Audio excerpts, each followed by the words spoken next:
रोज तेच तेच खाऊन कंटाळा आलाय. चला तर मग बनवूया खमंग आणि कुरकुरीत स्माइली. काय पाहिजे खायला?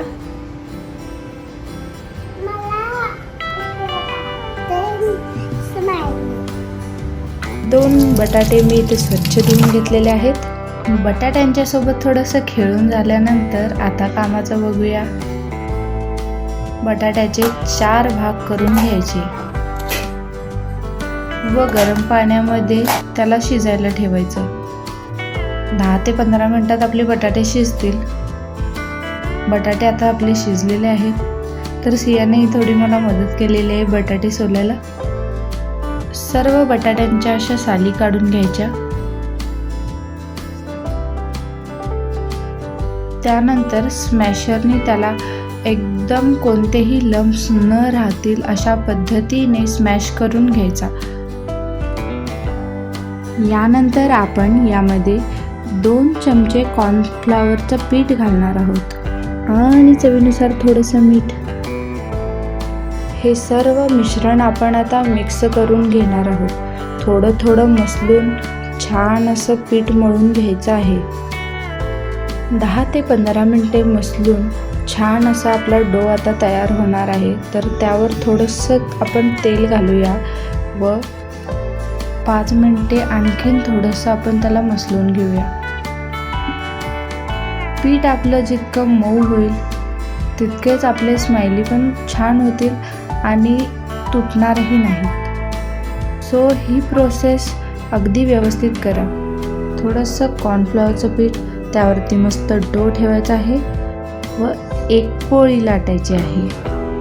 पोळी आता आपण बनवून घेतलेली आहे. तुमच्या सोयीनुसार तुम्हाला जितक्या साईजची स्माइली बनवायची आहे त्या साईजचं झाकण घ्यायचं आहे व असं त्याचे ठसे उठवायचे आहेत. मी इथे बॉलपेनची स्टिक यूज करते डोळ्यांसाठी.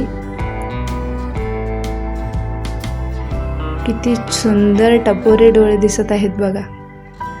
आणि छोट्याशा चमच्याने आपण त्याची अशा पद्धतीने स्माइली बनवणार आहोत. आहा, किती सुंदर छान हसते. अशाच पद्धतीने आपण सगळ्या स्माइलीज करणार आहोत. 2 बटाट्यांमध्ये आरामात 15 ते 20 स्माइलीज तयार होतात. मी येथे या स्माइलीज सियासाठी बनवत आहे, त्यामुळे मी फक्त यामध्ये कॉर्नस्टार्च आणि मीठ घातलेलं आहे.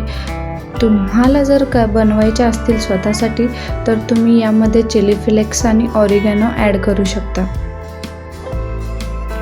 लहान मुले अगदी आवडीने हा पदार्थ खातात. त्यांना सतत एकच पोळी भाजी वगैरे खाऊन कंटाळा आलेला असतो. तर कधी बाहेरच्या स्माइली ट्राय करण्यापेक्षा आपण घरात बनवलेलं कधी पण उत्तमच. आता एक करून आपण सर्व स्माइलीज तळायला घेणार आहोत.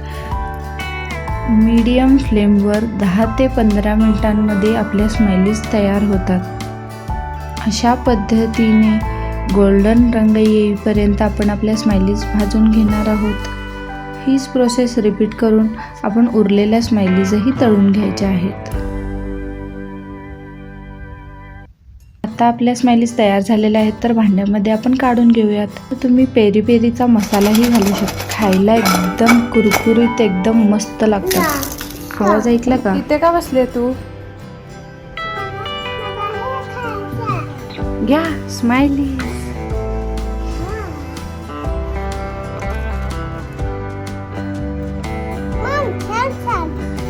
आमच्या सिया राणीला तर ही रेसिपी खूपच आवडली. आता तुमच्या मुलांनाही बनवून द्या आणि कशी वाटली रेसिपी हे नक्की सांगा. लाईक अँड शेअर करायला विसरू नका.